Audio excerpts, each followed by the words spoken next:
मित्रांनो, आता आपण नवोदयचे सर्व प्रश्नांची उत्तरं ते अगदी स्पष्टीकरणासह इथं पाहणार आहोत. तर प्रत्येक प्रश्नाचं उत्तर इथे मी सांगतोय. हा नवोदयचा पेपर आहे, सी सेट हा आहे माझ्याकडं. यामध्ये जे पहिले आकृतीचे प्रश्न होते ते होते आरशातली प्रतिमा. त्यातला जो पहिला आहे याचं उत्तर आहे हा नंबर 2चा पर्याय. धनुष्यबाण आपल्याला खालच्या दिशेने उलटा दिसेल कारण आरशातली प्रतिमा आरसा या बाजूला आहे. यानंतर प्रश्न क्रमांक 2 आहे, त्याचं उत्तर आहे पर्याय क्रमांक 2, कारण आरसा आता या बाजूला आहे त्यामुळे या बाजूला कसं दिसेल ते. प्रश्न 3 याचा पर्याय क्रमांक आहे 4. इथं पण आरसा या बाजूला आहे त्यामुळे हा गोलटिंब या बाजूला इथं दिसेल आणि मग आकृती पूर्ण होईल. नंतर चौथ्या प्रश्नामध्ये आरसा खालच्या बाजूला आहे म्हणजे ही आकृती कंप्लीट अशी उलटी इकडं दिसून येईल म्हणून पर्याय क्रमांक 1 आहे 4चं उत्तर. 5व्यामध्ये आरसा परत या बाजूला आहे त्यामुळे ह्या जो उभा त्रिकोण आहे तोही असंच दिसेल त्यामुळे इथं पर्याय क्रमांक आहे याचं उत्तर 4 5व्याचं. आता पोहूया पुढचा. आता हे जे प्रश्न आहेत प्रश्न आकृती आणि उत्तर आकृती याच्यामध्ये कागदाच्या घड्या घातलेल्या आहेत क्रमाने आणि मग त्या घड्या उलगडल्यानंतर तो कसा दिसेल याचं उत्तर इथं पाहायचं आपल्याला. यामध्ये प्रश्न क्रमांक 6 जो आहे त्याची घडी घातल्यानंतर याचं उत्तर आहे पर्याय क्रमांक 3 6व्याचं अचूक उत्तर. यानंतर या कागदाच्या 4 घड्यानंतर इथं एक त्रिकोण तयार होतो म्हणजे असं एक मध्ये एक चौकोनाची कृती निर्माण होते त्यामुळं या प्रश्नाचं उत्तर आहे 7व्याचं 1. त्यानंतर 8वा प्रश्न याची घडी आल्यानंतर हा जो इथं तिरपा काळा घडी उलगडतो आपण इथं काळा भाग तयार होतो इथं होतो पुन्हा ही घडी खाली उलगडण्यात येईल त्यामुळे याच्या सगळ्या कोपऱ्यांना काळा टिपका येईल त्यामुळे याचं उत्तर आहे पर्याय क्रमांक 1. 9व्या प्रश्नामध्ये मध्ये चौरस आकृती त्याची घडी घातल्यानंतर इथे कट मारलेला आहे. कट मारल्यामुळे जर उलगडली तर सगळ्या बाजूने चौकोनी तयार होईल त्यामुळे याचं 9व्याचं उत्तर आहे पर्याय क्रमांक 2. यानंतर 10वा प्रश्न आहे. 10व्या प्रश्नामध्ये सुद्धा त्रिकोणी घडी घातली पुन्हा इकडे घडी घातली आणि घडी आल्यानंतर मध्ये असं छोटासा कट केलेला आहे. त्या कट केल्यामुळे आणि शिवाय साईडला अशा खुणा असल्यामुळे याचा पर्याय क्रमांक आहे 1 10व्याचा. आता हा जो सेट आहे आकृत्याचा यामध्ये या आकृत्या जोडून कोणती आकृती तयार होते ते पाहायचं आपल्याला. तर 11व्या प्रश्नाचं उत्तर आहे पर्याय क्रमांक 2. नंतर या आकृत्या जोडल्यानंतर तयार होतो 12व्या प्रश्नाचं उत्तर पर्याय क्रमांक 2. 13व्यामध्ये ही आकृती जर जोडली तर हे जोडल्यानंतर कोणती अचूक वाटेल तर याचं पर्याय क्रमांक आहे 2. 14व्या आकृतीत जोडली नीट पाकळ्या तर या इथं पर्याय क्रमांक 2 उत्तर आहे कारण याच्या पाकळ्या सरळ सरळ जोडलेल्या आहेत आणि ह्या 5च आहेत त्यामुळे हे मोजाव्या पण लागतात. 15व्या आकृती जर आपण जोडली व्यवस्थित तर पर्याय क्रमांक 4 हे याचं उत्तर दिसून येतं आपल्याला. या ठिकाणी प्रश्नामध्ये जे आकृतीचं स्वरूप आहे ते या उत्तर आकृतीत कुठं ती लपलेली आहे ती शोधायची असते आपल्याला. अशी दांडी आता इथं पर्याय क्रमांक याचं उत्तर 2 आहे 16व्याचं 2. 17व्यामध्ये असं चिन्ह कोणत्या तर या ठिकाणी दिसतं आहे 4थ्या पर्यायामध्ये म्हणून पर्याय क्रमांक 4 याचं उत्तर. 18व्या आकृतीमध्ये असं चिन्ह या ठिकाणी कोणत्या आकृती दिसतं तर पर्याय क्रमांक 4 यामध्ये दिसून येतं. 19वी आकृती या स्वरूपाची होती ती. तर हे चिन्ह कुठं आहे तर या सगळ्याच्या बाजूला जर आपण असे चौकोन तयार केले तर सहज आपल्याला कळून येते आकृती कोणती म्हणून पर्याय क्रमांक 3 याचं उत्तर. 20व्या प्रश्नाची जी आकृती ती आता कोणत्यामध्ये दिसते तर इथं स्पष्टपणे दिसून येते उलटी जरी असली तरी कारण ती लपलेली याच्यामध्ये म्हणून 20व्या प्रश्नाचं उत्तर पर्याय क्रमांक 2. आता या सेटमध्ये आपल्याला वेगळी आकृती ओळखायची. चौघामध्ये 3 आकृती एकदम समान आहेत, एक आकृती वेगळी आहे. तर इथं जर पाहिलं तर आपण डोळ्यांचं निरीक्षण केलं तर इथं डोळ्याच्या भुवया वरच्या बाजूने म्हणून पर्याय क्रमांक 3 21व्याचं उत्तर. 22व्यामध्ये 4 आकृत्या पाहिल्या तर ही पहिली आकृती हे याचं उत्तर आहे कारण सलग 2 चौकोन आणि सलग 2 वर्तुळ आहेत अशी सलग समान आकृत्या तिन्हीमध्ये पण नाही आहेत. नंतर 23व्या प्रश्नामध्ये जर आपण घड्याळाच्या क्रमाने गेलो हे चिन्ह इकडून आलं नंतर इकडं त्रिकोण सरकवला सरळ केला इकडं आला पुढच्या आकृतीमध्ये ते वर यायला पाहिजे म्हणून पर्याय क्रमांक 3 याचं उत्तर ते येत नाही.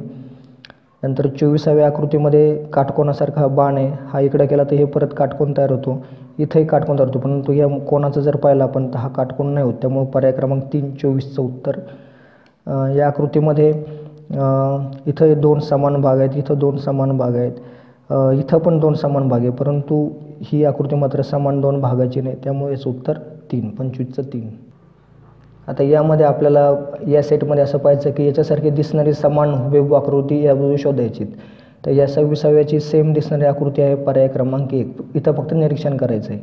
27वी आकृती एकदम समान आहे ती पर्याय क्रमांक 3ला. नंतर 28वी आकृती जी आहे ती एकदम सारखी आहे ती या ठिकाणी दिसते सेम 29 आकृतीमध्ये जर नीट बारीक निरीक्षण केलं तर आपल्याला ही आकृती पर्याय क्रमांक 2 त्याचं अचूक उत्तर आहे. आणि 30व्या आकृतीमध्ये स्पष्टपणे सहज ओळखता येईल असं पर्याय क्रमांक 2 आहे.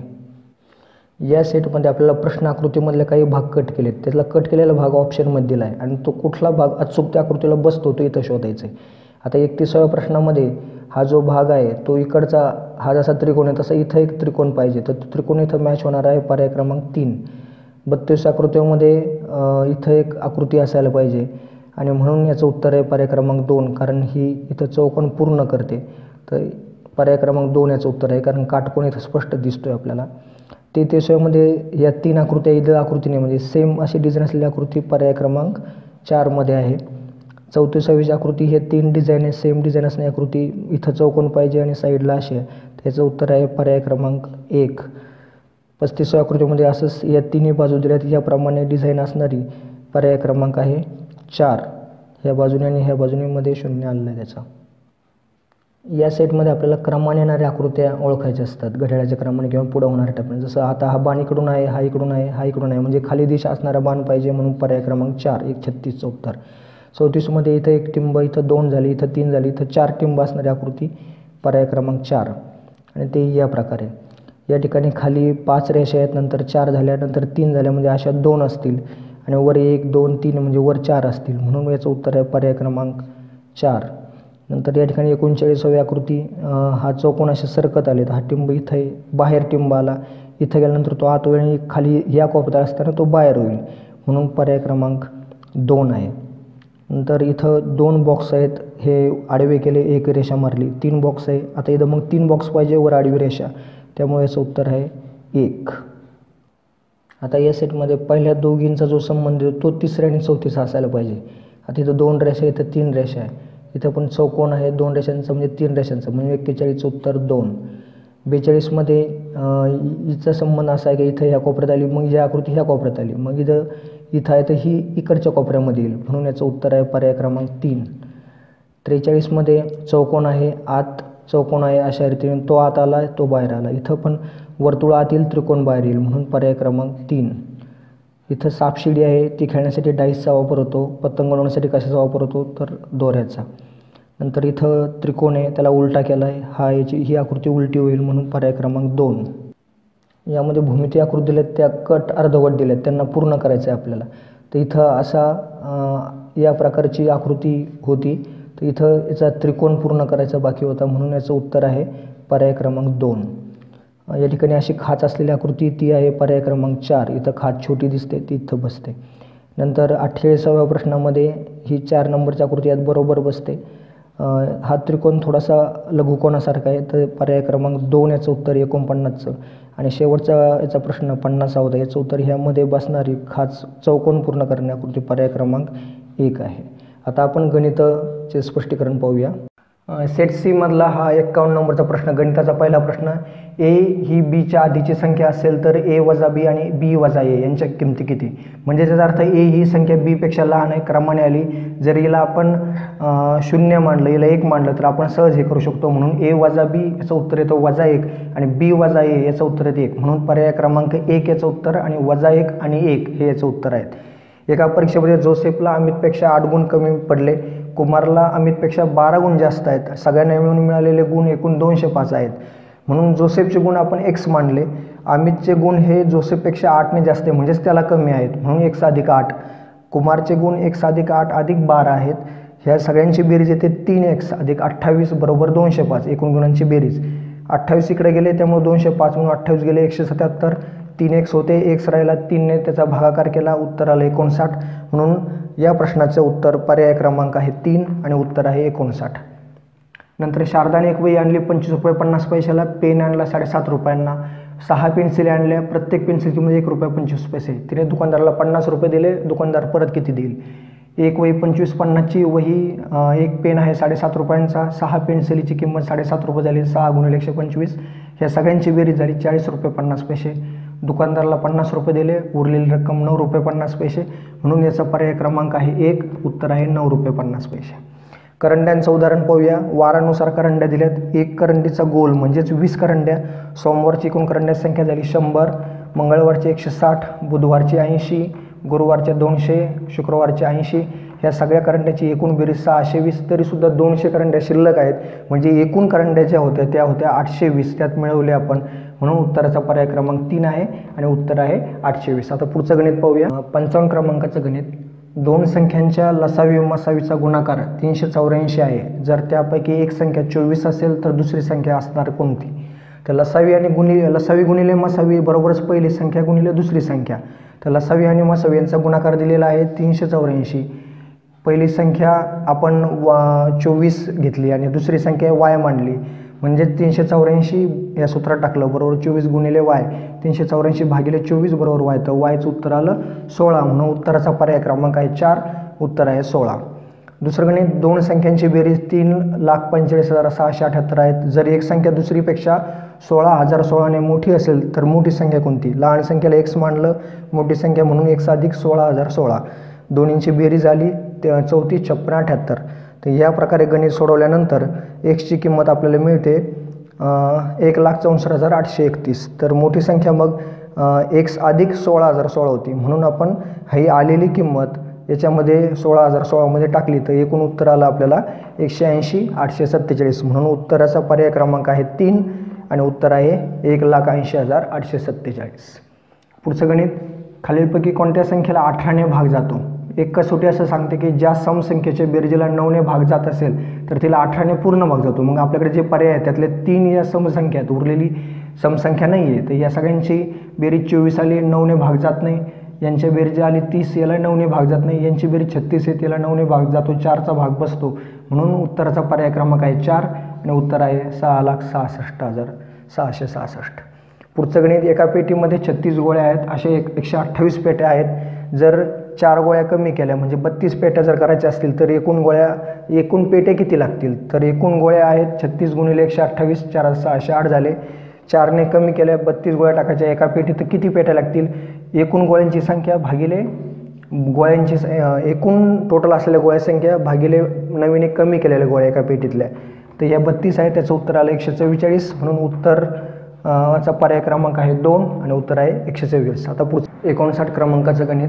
1 मीटर 75 सेमी, 4 मीटर 50 सेमी व 6 मीटर 50 सेमी बरोबर मोजण्यासाठी लागणाऱ्या टेपची लांबी किती?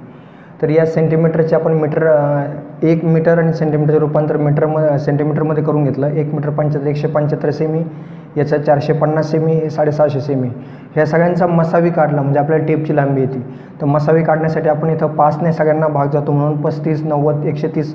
परत यालाही 5 ने भाग जातो म्हणून 7, 18, 26. याला काही भाग जात नाही म्हणून हा जो मसावी आला तो आहे 5 गुणिले 5 म्हणून 25 सेंटीमीटर. आणि म्हणूनच 59 क्रमांकाच्या प्रश्नाचा पर्याय क्रमांक आहे 1, उत्तर आहे 25 सेंटीमीटर लांबी टेपची. पुढचं गणित. अमरने 5% व्याजाच्या दराने 800 रुपये उधार घेतले. 3.5 वर्षांनी त्याला भरावी लागणारी रक्कम किती? तर व्याजाचं सूत्र आहे म.द.क म्हणजे PNR छेद 100 बरोबर मुद्दल 800 गुणिले 5 दर आणि 3.5 वर्ष. याचा गुणाकार केल्यानंतर उत्तर आलं आपल्याला 140.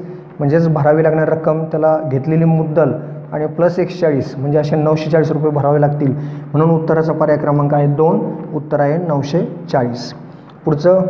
जेव्हा 48.480ला 8 ने जर भाग दिला तर आपल्याला भाग सरळ साधं गणित आहे. 48.480 भागिले 8, सरळ याला भाग द्या 6.060. आता उत्तर येतं. उत्तराचा पर्याय क्रमांक आहे 1 आणि उत्तर आहे 6.060. पुढचं गणित. जर 4134 भागिले 1.75 तर याचं उत्तर 2,364 येतं. तर 41.34 भागिले 17.5 ची किंमत किती आहे? तर सरळ यांचा भागाकार असा आला तर संख्या सारख्या आहे त्यामुळे उत्तर हेच असेल. तर दशांश चिन्ह पाहू आपण किती घरं सोडून. तर हे 1, 2 आणि 3 घरं सोडून दिलं आपण 1, 2, 3 म्हणून उत्तर आहे 2.364. उत्तराचा पर्याय क्रमांक 2, उत्तर आहे 2.364. 63 1/10 अधिक 11/100 अधिक 111/1000 याचं दशमान सममूल्य आहे 1/10 0.1, याचं 0.11 0.111. ह्या सगळ्यांची बेरीज आली 0.321 म्हणून उत्तराचा पर्याय क्रमांक 3, उत्तर आहे 0.321. राहुलने जुना दूरचित्रवाणी संच घेतला TV 3,000 रुपयाला. नंतर त्याची दुरुस्ती केली 300 रुपयाची आणि विकला 3,500 रुपयाला. तर याचा अर्थ खरेदीचे 3,000, दुरुस्तीचे 300, 3,300 झाले. विकला तो 3,500 रुपयाला. 3,500तून 300 गेले, उत्तर आलं 200. म्हणून उत्तराचा पर्याय क्रमांक आहे 3 आणि उत्तर आहे 200 रुपये. नंतर 8च्या पहिल्या 4 गुणितांची बेरीज किती? पहिले 4 गुणित म्हणजेच 8 गुणिले 1, 8 गुणिले 1, 8 गुणिले 2, 8 गुणिले 3, 8 गुणिले 4. ह्या सगळ्यांचं उत्तर आले गुणाकाराचं हे. ह्या सगळ्यांची एकूण बेरीज झाली 80. म्हणून या 65 क्रमांकाच्या प्रश्नाचं उत्तर क्रमांक आहे 3 आणि उत्तर आहे 80. पाहूया आता पुढचा प्रश्न. 66 क्रमांकाचा प्रश्न आहे. आकाराने बनवलेल्या त्रिकोणाची आकृती बंधाचे निरीक्षण करा. जर त्रिकोणाची आकृती निरीक्षण केलं तर वर त्रिकोणाची संख्या दिली 1 2 3 4 आणि आकड्यांची संख्या आहे 3 5 7 9. म्हणजे या दोन्हीमध्ये एक पॅटर्न दिसतो आपल्याला.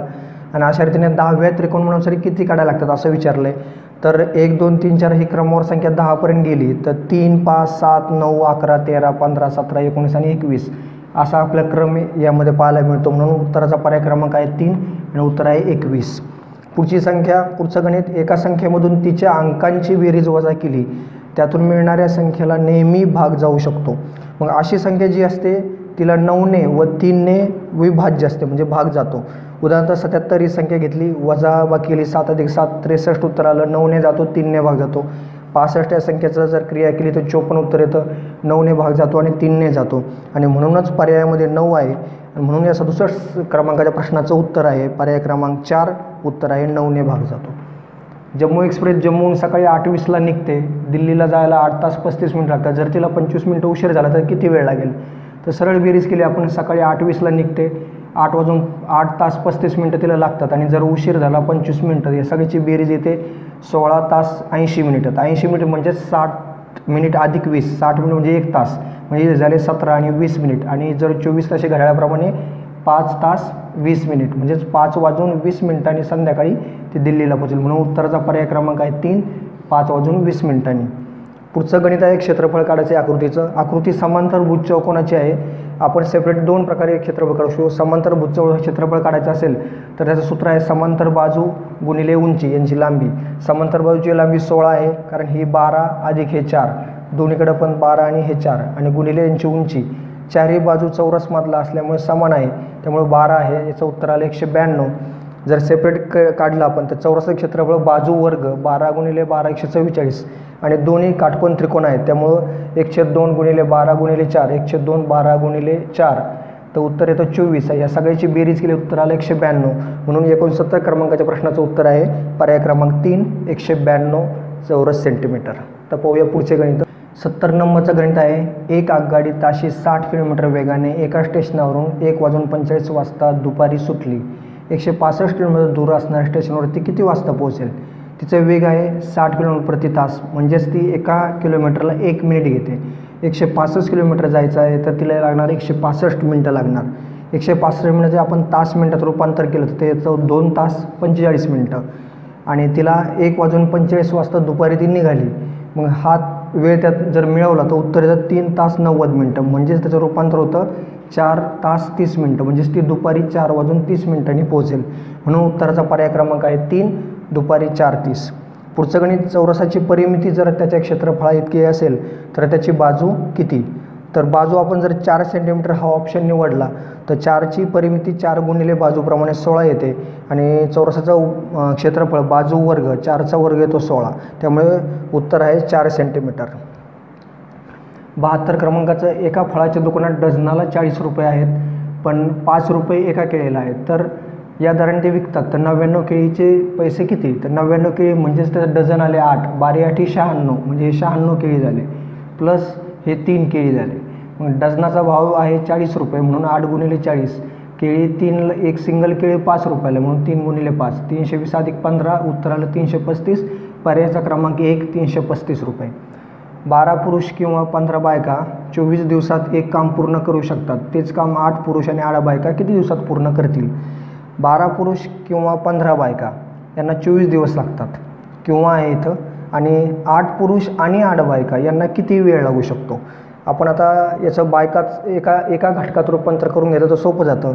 म्हणून आपण 12 पुरुष आणि 15 बायका आहेत तर 8 पुरुषासाठी किती बायका असतील? त्रैराशिक जर आपण केलं तर याचं उत्तर येतं 10 बायका आणि मग 10 बायका आणि अधिक 8 बायका तर यांना किती दिवस लागतील? तर ह्या एकूण झाल्या 18 बायका, एक दिवस लागतील असं म्हणलं आपण.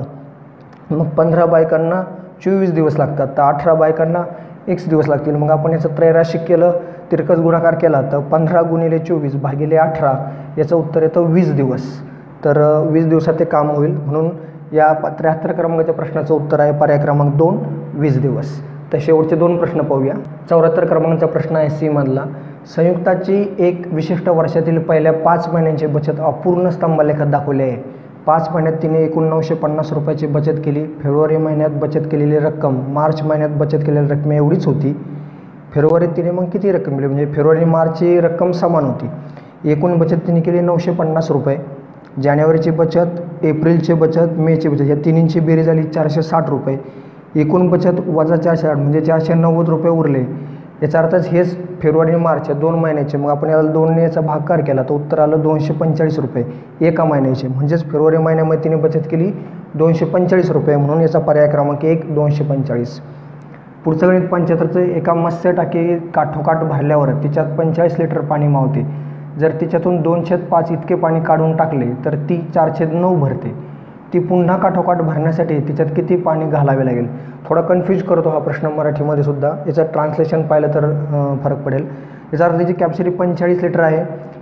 2/5 पाणी जर काढलेलं असेल तर ती 4/9 भरते. याचा अर्थ एकूण पाणी बसतं 20 लिटर तिच्यामध्ये. आणि मग 20 लिटर बसतं कधी, जेव्हा त्या 20 लिटरमधून 2/5 भाग काढला जातो. म्हणजे 20चा 2/5 भाग म्हणजेच 8 लिटर पाणी जर तिच्यातून गेलं तर ते 20 लिटर बसतं. म्हणजे 20 लिटर असताना जर 8 लिटर काढलं तर 12 लिटरच पाणी त्याच्यामध्ये शिल्लक राहतं. आणि याचे जर परत 45 लिटर करायचे असतील तर आपल्याला याच्यामध्ये 33 लिटर पाणी ॲड करावं लागेल. आणि म्हणून पर्याय क्रमांक 3 33 लिटर. थोडा कन्फ्युजन आहे हा प्रश्न. असो तर आपण गणिताचे सगळे प्रश्न स्पष्टीकरणासहित पाहिले.